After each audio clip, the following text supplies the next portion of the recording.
Welcome to the Deep Dive. Our mission, as always, is to take a huge stack of research, articles, and expert notes and really just distill it all down to the essential knowledge you need to be truly well-informed.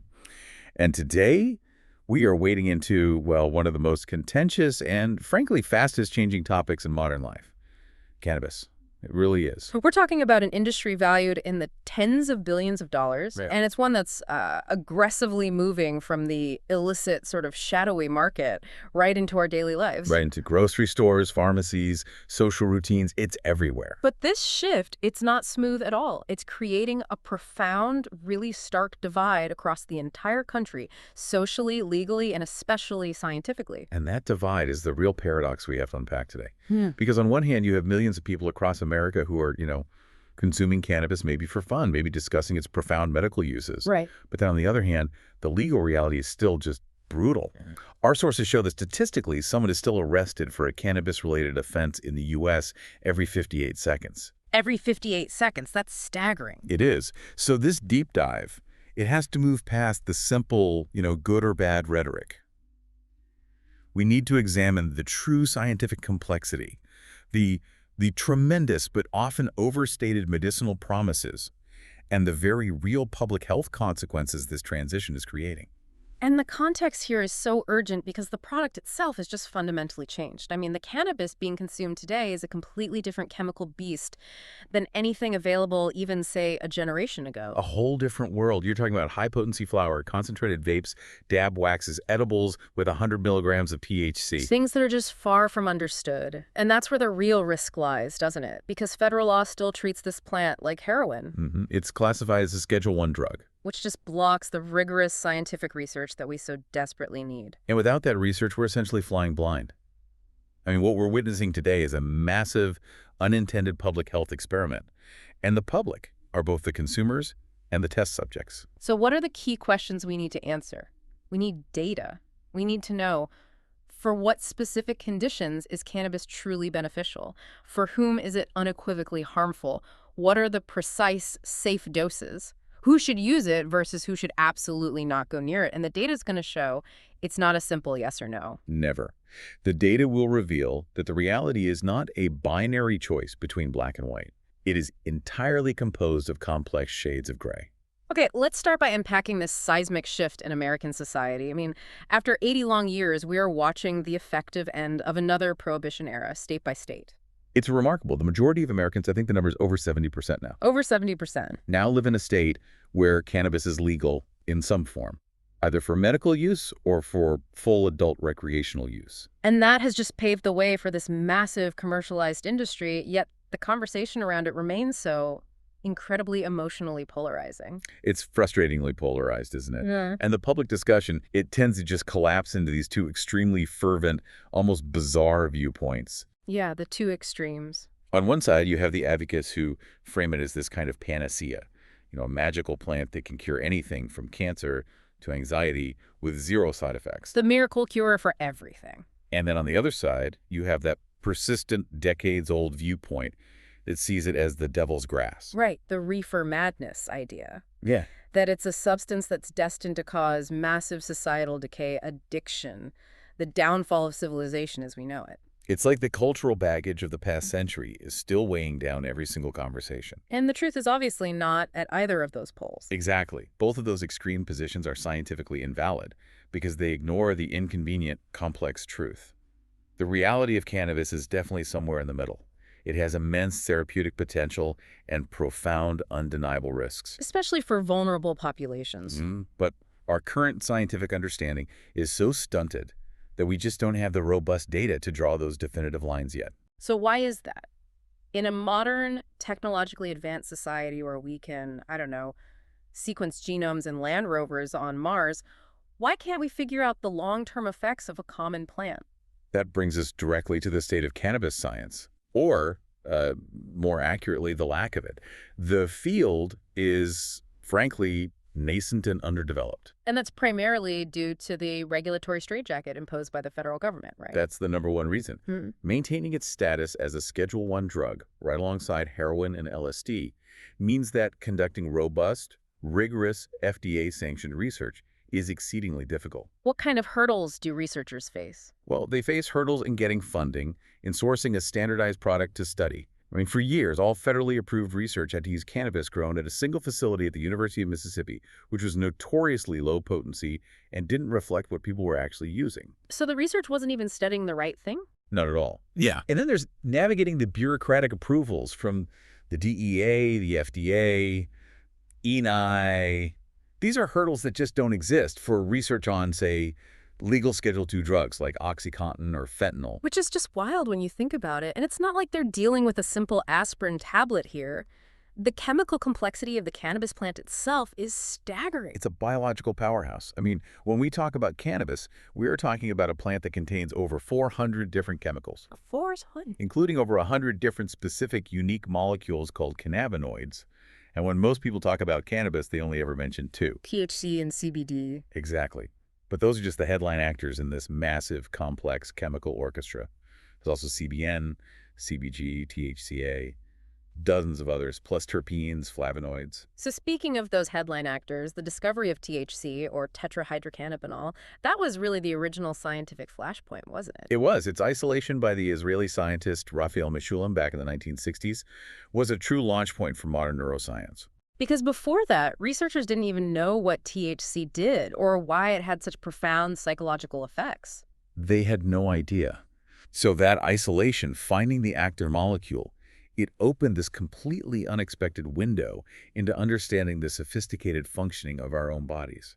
But it feels like that initial scientific curiosity has just been completely overtaken by commerce. That seems to be the core tension we're seeing today. Absolutely. This enormously complex plant, with hundreds of interacting components, is now being distilled, processed, and marketed into everything from high-concentrated vapes to sugary candies and sodas. And these commercial products, the high-potency oils and hyper-concentrated flour, they're being pushed into the market at lightning speed. Much faster. They're coming online much faster than we can actually research them, vet them for safety, or even begin to understand their synergistic effects. This is the definition of the cart leading the horse, but with, profound consequences for public health. And what does that speed and lack of oversight mean for the average consumer, for someone walking into a dispensary today? It just means uncertainty. It directly impacts safety, regulation, and our ability to tell people what they're actually consuming over the long term. Yeah. I mean, are these high levels of THC, we're talking 30% or more in flower and way higher, 80, 90% in concentrates, are they safe for long-term use? And we just don't have the answer. We don't. We don't have the scientific clarity to define appropriate dosing, long-term side effects, or even the subtle ways these many compounds interact, not just with each other, but with our own unique biology. So let's dive into that unexpected window that Mechoulam's discovery opened, the biological system that was named after the plant itself. When they realized THC was having these powerful effects, they knew it must be binding to something specific in the human body. What did they uncover? That was the truly revolutionary discovery. They found that THC binds to specific sites receptors in the brain and throughout the body. And when it binds, those cells change their behavior. And that simple act of binding proved we have this entire complex vital signaling network that was just completely unknown until that point. Completely unknown. We call it the Endocannabinoid System, or ECS. And to be crystal clear, these cannabinoid receptors, which were named after cannabis, they're not just sitting there waiting for someone to, use cannabis, right? Our bodies make their own internal version of these molecules. Precisely. These are called endocannabinoids, endo meaning within, and they are critical regulatory molecules. The ECS is present in every single mammal, and these cannabinoid receptors are found on nearly every organ in the human body, not just the brain. So what are they doing? They interact with our internally generated endocannabinoids to regulate the most fundamental functions essential for life. Our sleep cycles, our appetite, pain sensation, cognition, memory, emotional balance, you name it. So the ECS is essentially the body's master regulator. If you had to describe its overarching purpose in a single word, what would that be? Homeostasis. That's the one. The primary goal of the ECS is to keep the entire internal environment balanced. Like a thermostat. It's the perfect analogy. It's the body's internal thermostat, constantly monitoring temperature, pressure, mood, energy levels, and then subtly adjusting things up or down to ensure optimal performance. If you're in pain, the ECS tries to dampen it. If you're highly stressed, the ECS tries to bring you back down to baseline. You mentioned the receptors are everywhere. What's the actual scale of the system relative to other well-known neural networks, like, say, the dopamine system? The scale is staggering, and it really emphasizes its importance. The cannabinoid receptor, specifically the CB1 receptor, is the most abundant receptor in the entire brain. The most abundant, more than dopamine, more than serotonin. More than any other G protein-coupled receptor. So if you have more of a certain receptor than any other, you know that system is absolutely crucial to survival and fundamental functioning. And where are these receptors located? Which brain functions are they governing? They're strategically located. Scientists found high expressions of them in brain regions relevant for motor coordination, which is why movement can be affected by cannabis. But they're also heavily concentrated in areas controlling cognition, memory, the hippocampus, yes, and emotion regulation, the amygdala, and reward, the nucleus accumbens. These are the critical areas involved in normal human behaviors. But they're also the exact same areas implicated in severe psychiatric disorders like anxiety, PTSD, depression, and addiction. Precisely. It's truly at the center of our mental landscape. Okay, but here's where it gets, for me, really fascinating. The way the ECS communicates at the synapse is completely backward compared to almost every other major signaling pathway we learn about. Yes, this is the functional surprise that stunned neuroscientists. Standard neurotransmission is strictly one way, right? The sending neuron releases a chemical, it crosses the synapse, and it binds to the receiving neuron. Presynaptic to postsynaptic. Always. But endocannabinoids use what is called retrograde signaling. They travel backwards across the synapse, from the receiving neuron back to the sending neuron. So what does that backward signaling functionally achieve? Why is that important? It means the ECS doesn't initiate the conversation, it manages the conversation. Yeah. By signaling backward, the endocannabinoids act as this crucial feedback loop. They're essentially telling the sending neuron, hey, you fired too much, or you need to slow down that release of GABA or glutamate. So they're the ultimate managers. They're the ultimate managers, acting as a dynamic brake system that controls the release of nearly every other major neurotransmitter in the brain. If you want to understand how the brain regulates fear or stress or pleasure, you have to understand this retrograde system. And one of their most critical roles, as you hinted at, is managing our physiological response to stress. Absolutely. Let's talk about the first endocannabinoid ever discovered. It was named anandamide, which is a beautiful name derived from the Sanskrit word for bliss. Ananda meaning bliss. Exactly. And anandamide is intrinsically linked to how we handle acute stress. When something bad happens, when our body is under threat and our central nervous system shoots into that high alert fight or flight mode, the body immediately mobilizes an endocannabinoid signal. Why that mobilization? Is it to calm us down immediately, or does it serve a different purpose in the stress response? It's critical for the recovery phase. See, the body is built to handle acute stress, but it's not built to sustain that high alert mode forever. It's too costly, biologically. Right, burns up too many resources. Exactly. So once the threat is removed, the body needs a signal, a strong one, to turn that pervasive high alert stress response back off.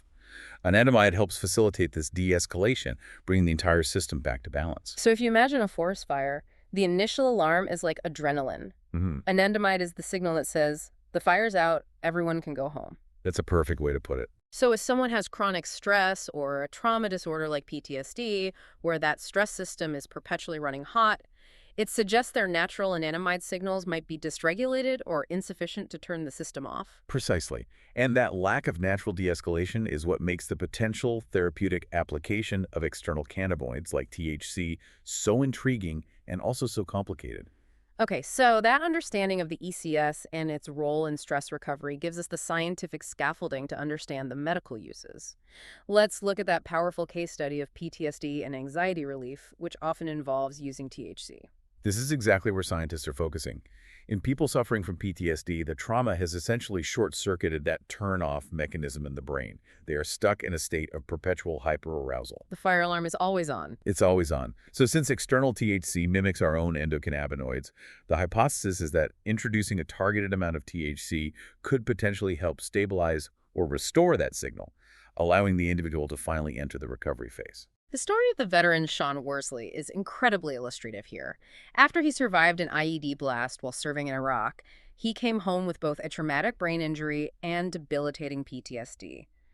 What were his specific symptoms that pushed him toward medical cannabis? I mean, his life was just sheer misery. He was plagued by intense paranoia, believing he was constantly being watched. He suffered from severe, crippling insomnia. Mm-hmm. But when he did sleep, he experienced night terrors so realistic that he would physically wake up grasping at his chest, fully believing he was reliving the moment he was shot. And he also described seeing shadow people out of the corner of his eye. Yes, indicating a profound state of disassociation and high alert. His nervous system was just fried. And the traditional pharmaceutical approach, the medications from the VA, they were failing him. Not only failing, but his prescribed PTSD medications had severe, sometimes dehumanizing side effects.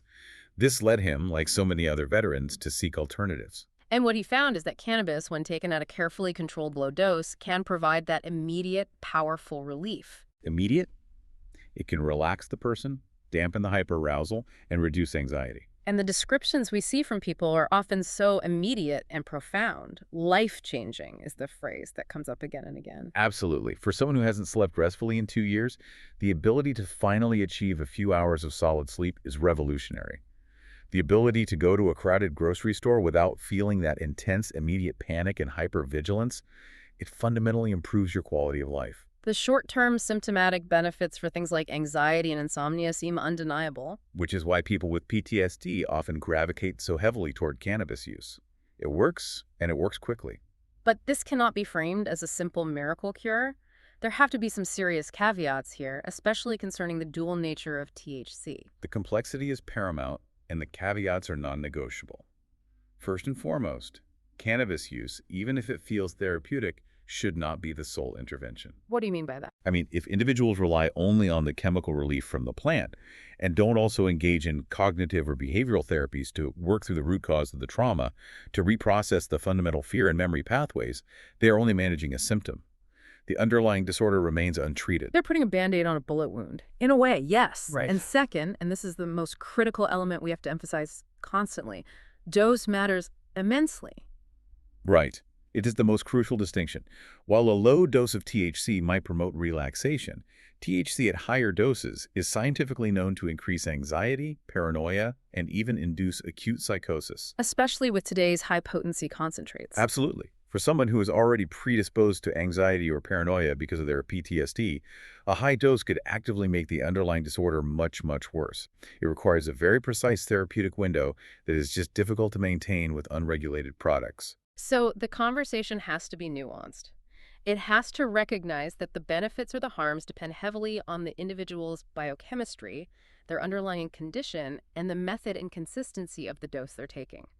That is the definition of the shades of gray we promised. Now, let's shift gears to a different cannabinoid, one that operates on a different chemical principle and, importantly, has achieved the necessary rigor for FDA approval, CBD or Cannabidiol. And the big breakthrough with CBD is often linked to intractable epilepsy. We're talking about children for whom traditional anti-seizure medications just completely fail. And it's a shocking number. About 1/3 of all epilepsy patients don't respond to the available medications, and for them, uncontrolled seizures are not just frightening, they lead to escalating brain damage and a constant fear of sudden death. To visualize this, I've heard the brain described as a massive, complex electrical grid. That's a good way to think of it. A seizure is like an electrical storm, or an overtaxed electrical grid, where the signaling becomes irregular, chaotic, and overwhelming. And that results in these devastating physical manifestations and cognitive decline over time.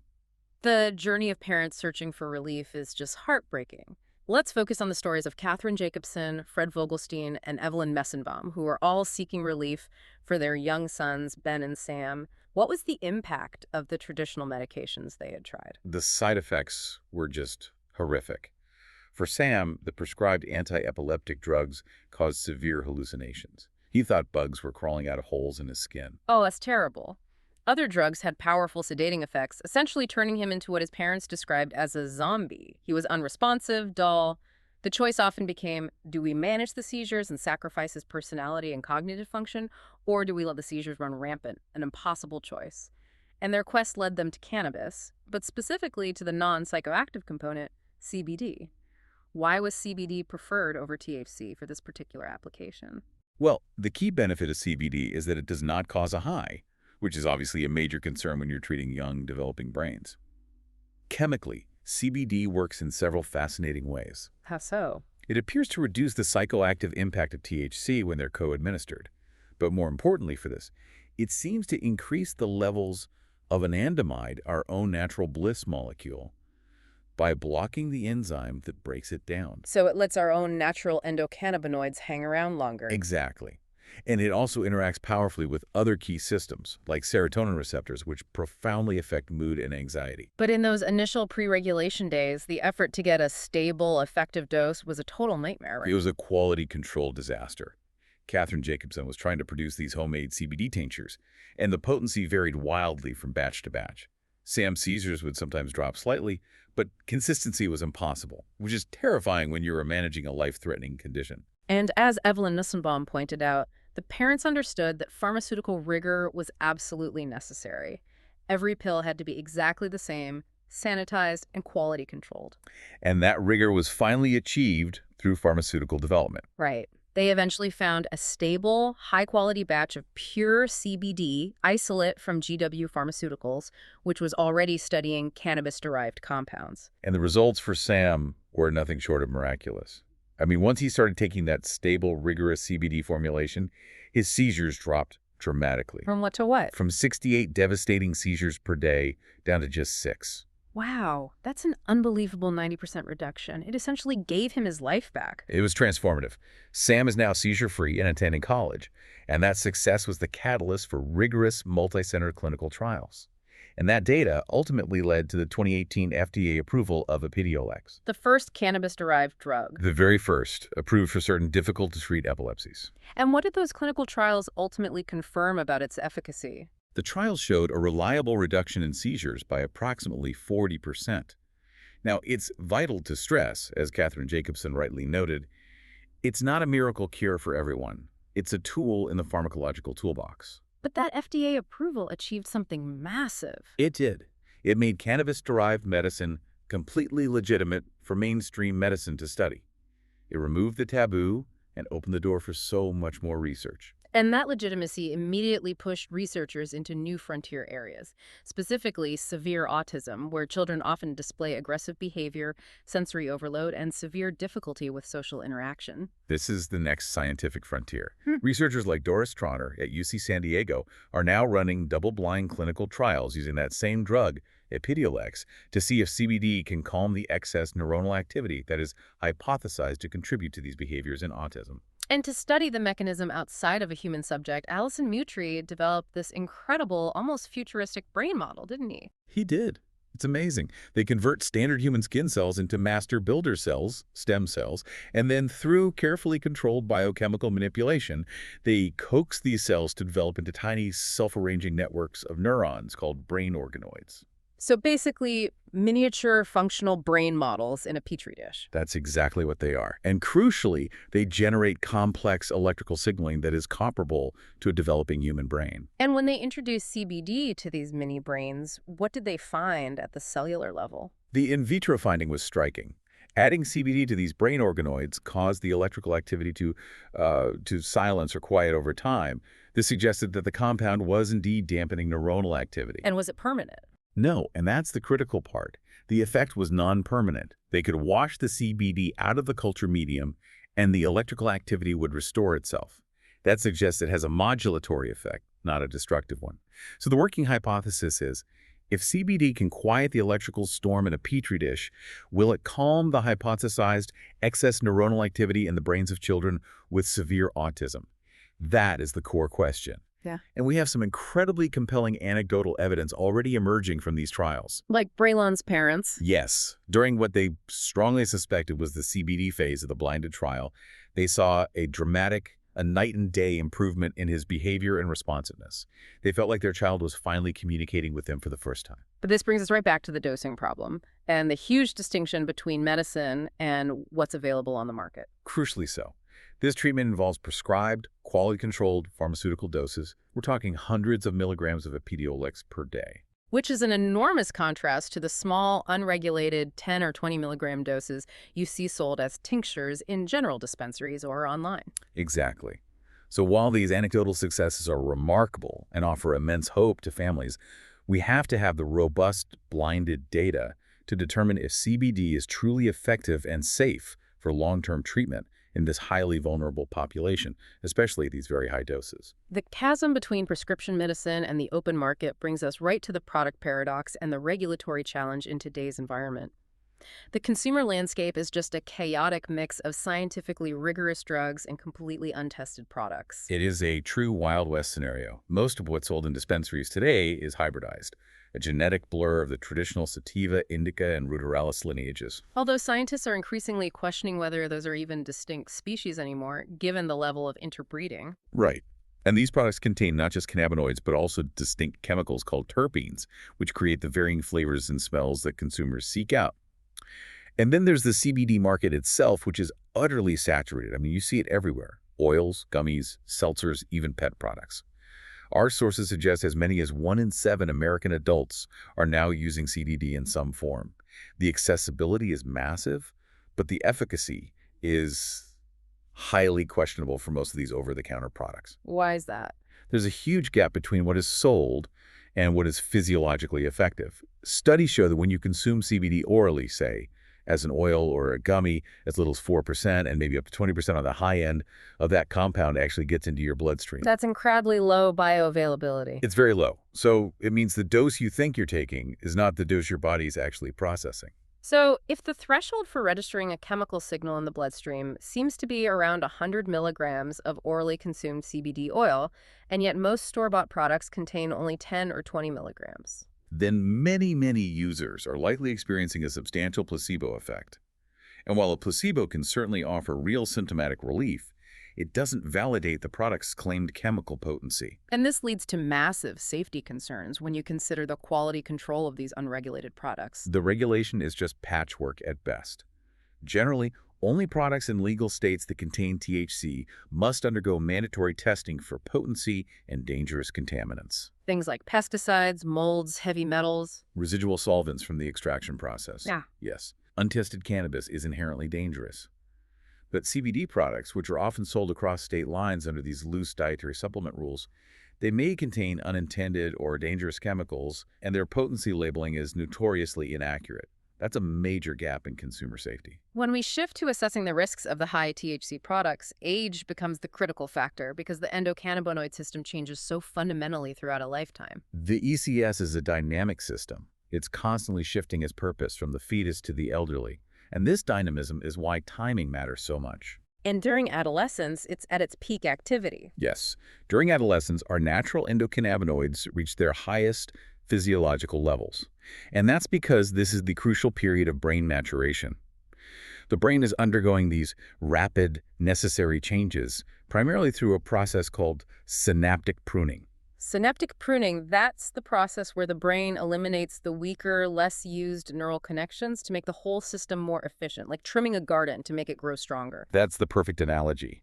The brain is optimizing itself for adulthood. Yeah. And our natural endocannabinoids are acting as extremely precise, localized regulators for this pruning process. They're signaling specific neurons to slow down, fire less, or eliminate a connection entirely. Okay, so now, when an adolescent consumes a hyperpotent, commercially available THC product, a vape pen, a dab, what happens to that precise, localized regulation? That's where we get the sledgehammer metaphor. When an adolescent uses THC, they are introducing a compound that indiscriminately activates all cannabinoid receptors, the CB1 receptors, in the entire body and the entire brain, all at once. So it's not targeted. Not at all. Our natural endogenous endocannabinoids are never these hammers. They are precise, localized surgeons guiding a delicate developmental process. THC is just overwhelming the system with a global, powerful signal at the exact moment the brain needs precision. And what does the research show about the physical impact of this global signal on the developing brain? What can we see? The data is very concerning. The clinical psychologist Joanna Jacobus, who has scanned thousands of teenage brains, found that regular teen cannabis users often exhibit a thicker cerebral cortex. That's the gray matter that covers the brain. And a thicker cortex is not a good thing here. No. It suggests that the crucial process of synaptic pruning has been disrupted or delayed. The brain is retaining more of those unnecessary connections, which impacts its efficiency. And beyond the physical changes you can see on an MRI, are there cognitive consequences? Yes.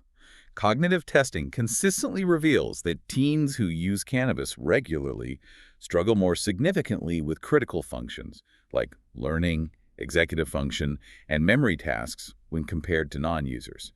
Their ability to retain and recall new information seems to be impaired during this period of use. However, the research does offer a vital caveat here regarding the permanence of this damage. It does. And this is important. Studies indicate that cognitive performance can bounce back after a period of prolonged abstinence, suggesting a degree of neuroplasticity and recovery in the brain. But there's still uncertainty. A lot of uncertainty. We have to acknowledge that it's entirely possible that the brain changes scientists observe, the thicker cortex or the lower cognitive performance, are not solely caused by cannabis. They could be linked to other factors like alcohol use, or they could even be pre-existing differences. Meaning the differences were there before the child ever used cannabis for the first time. Exactly. A child who is already exhibiting certain cognitive or behavioral traits might be more likely to gravitate toward cannabis use later on, which really clouds the issue of causality. We're still trying to unravel that. Is cannabis causing the difference, or is the difference leading to cannabis use? And the risk assessment extends even earlier than adolescence, doesn't it? All the way to prenatal exposure. Yes. The massive adolescent brain cognitive development study, the ABCD study, which is tracking 11,000 children, provided some of the first hard data on this. And what it revealed about maternal use was alarming. What did it show? A fair number of mothers admitted to using cannabis during their pregnancy. And this is a grave concern because the mechanism of exposure is clearly established. THC crosses the placenta, and the THC binding receptors in the fetal brain develop very early in gestation, long before a mother might even realize she is pregnant or consider the risks. And given that the ECS is so fundamental to the hard wiring of the neural circuitry, what is the impact of introducing external THC during this foundational developmental period? It's profound. THC exposure at this stage is absolutely not a benign event.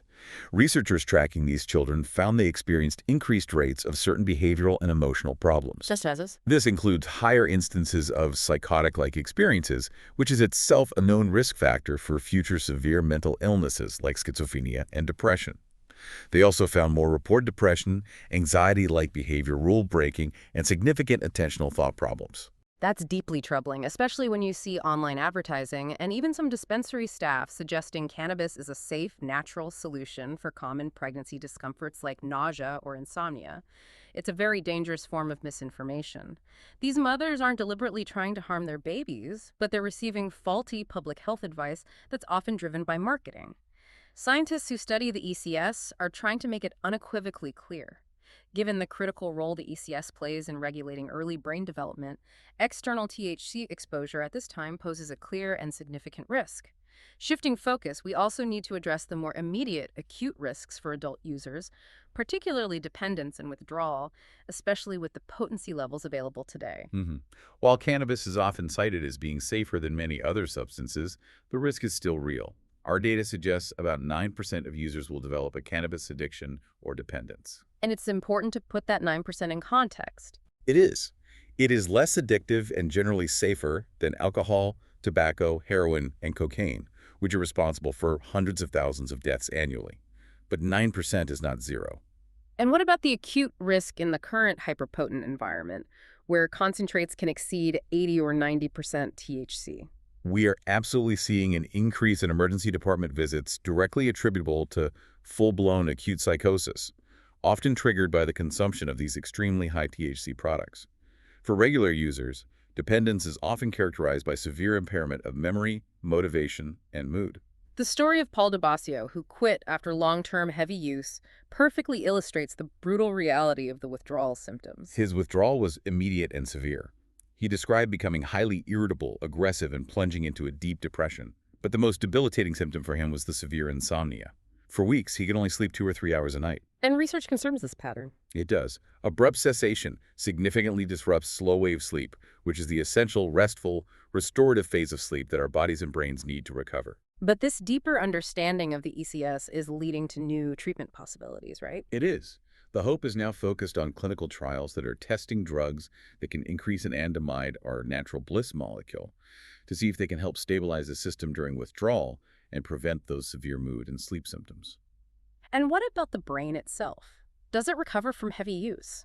The good news for heavy users is that studies using PET scans offer some reassurance.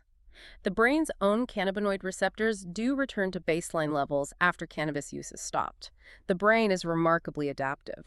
But that period of withdrawal can be intensely difficult, and we have to proceed with caution because, as one expert stated, the ECS is immensely powerful and we shouldn't play with it too much. As scientists grapple with all these future risks, we cannot ignore the historical and ongoing harms caused by the century-long criminalization of this plant. This is the social cost of policy driven by prejudice, not by science. And the criminalization began officially with the Marijuana Tax Act in 1937, fueled by Harry Anslinger, who was the head of the Federal Bureau of Narcotics. His entire campaign was built on stoking racism. He actively demonized the Spanish word marijuana. He did. And he claimed this evil weed corrupted its users, leading to debauchery, violence, murder, and suicide. It was a classic tactic, creating a moral panic by associating the drug with specific marginalized groups, in this case Mexican immigrants and Black Americans, to create the hysteria and political will to pass laws targeting non-white communities. And that legacy was cemented much later, in the 1970s, when President Richard Nixon declared the war on drugs. And he did this despite receiving a report from his own expert panel that recommended federal decriminalization. So the choice was purely political, not scientific. Completely. And the subsequent enforcement quickly made drug offenses the single key reason for arrests across the U.S. The numbers detailing the impact of this policy are just absolutely staggering. Since the year 2000 alone, over 14 million people have been arrested, primarily for simple possession charges. And conservative estimates suggest some 40,000 Americans are currently behind bars for cannabis-related offenses. Cannabis is indisputably one of the key drivers fueling mass incarceration in this country. And that burden is not shared equally at all. This enforcement strategy has disproportionately targeted poor people in communities of color, creating cycles of poverty and destroying futures. The data is stunningly clear.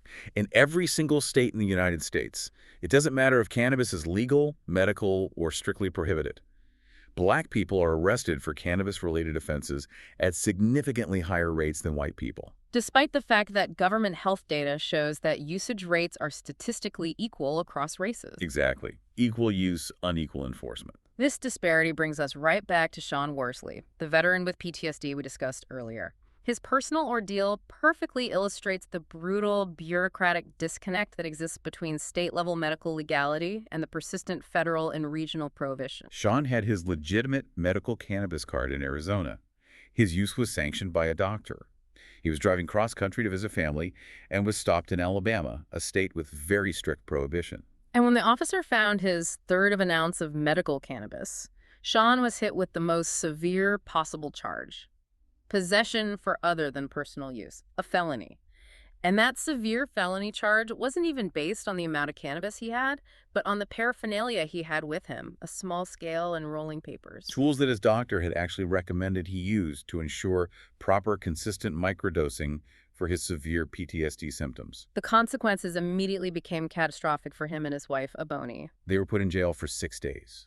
The accumulated fines, fees, and court costs became astronomical. It forced them into eviction and eventual homelessness. And under this profound stress, Sean suffered a stroke. And he was ultimately sentenced to 5 years probation with all the conditions of a convicted felon. And then the system compounded the harm when he tried to seek help for his service-related trauma. The VA refused him drug treatment because he had a medical marijuana card. They labeled his medical use as a drug problem that needed punitive control, not therapeutic help. And as Sean noted, probation becomes an insurmountable trap. It does. It requires a stable address and money to pay fines and fees. But the system itself, by labeling him a felon, makes obtaining a stable job and a permanent address virtually impossible. He eventually violated his probation and was extradited back to prison in March of 2020. This just illustrates the horrific social health cost. I mean, incarceration doesn't just put someone in a cell. It dramatically affects that person's health outcomes, their quality of life, their entire family structure. It increases the need for mental, physical, and financial help far beyond what they needed before the arrest. It is systemic harm driven by outdated, racially biased policies. And yet, while the criminal justice system is destroying lives over small amounts of flower, the cannabis wellness industry continues to thrive, often providing essential relief where traditional medicine has failed. Let's look at the other side of the pain spectrum now, the shift away from prescription opioids. Former NFL player Eugene Monroe, who experienced the cumulative impact of repeated collisions, what he so vividly described as the brain rattles in your skull, used cannabis to manage chronic, debilitating pain. Monroe's experience really highlights the immense risk of traditional pain management. His dependency on prescribed opioids was terrifying. He took oxycodone exactly as his doctors prescribed. Yet at one point, he saw his own daughter walking down the hallway and experienced this profound disassociation. He genuinely did not recognize her. That moment was his turning point. He decided to eliminate all pharmaceutical drugs. And his experience serves as a powerful testament to the potential role of cannabis in pain management. How does it functionally compare to opioids? Well, cannabis works differently. It not only alleviates the pain sensation, but through its interaction with the ECS, it alters the individual's ability to tolerate the pain.